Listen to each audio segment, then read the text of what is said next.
от младост тази година. Ето момчето, което финишира на пето място. От Бургас, с номер 8. Данко Танков.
Ехо!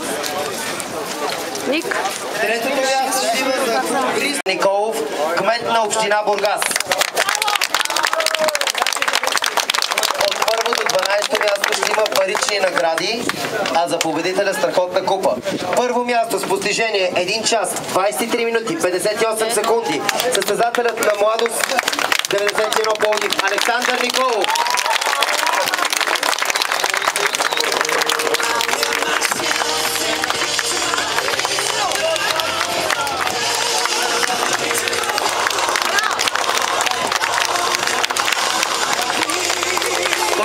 Интересна новина около себе си, че от тази година вече се прехвърля в маратонското плуване и ще гони квота за Олимпийските игри в Лондон следващата година.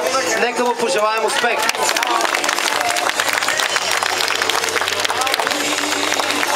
Второ място. Постижение 1 час, 25 минути и 15 секунди. Александър Шопов.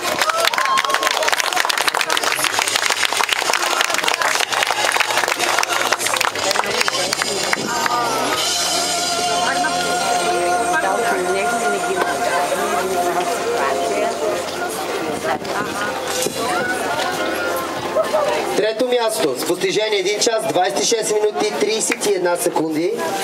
Любомир Алексиев, плувен клуб Вихрен Сандански.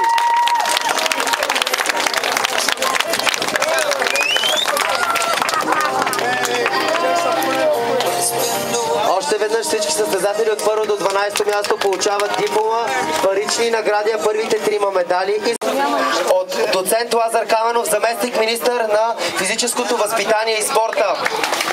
Дългогодишен национален селекционер, личен треньор на бургазлията Георги Палазов, участник на 3 Олимпийски игри Сидни 2000 година, Атина 2004 и Олимпийските игри в Пекин, националният рекордьор в дисциплината Бътърфлай. Първо място при жените. Никол Кошеджийска, 1 час, 31 минути и 36 секунди.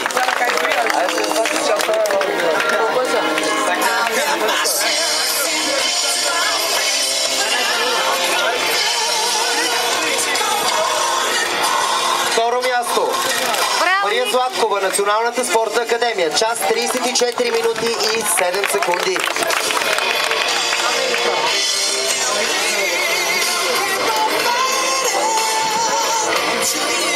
Трето място в дисциплината при жените Таня Крайнова. 1 час, 34 минути и 37 секунди.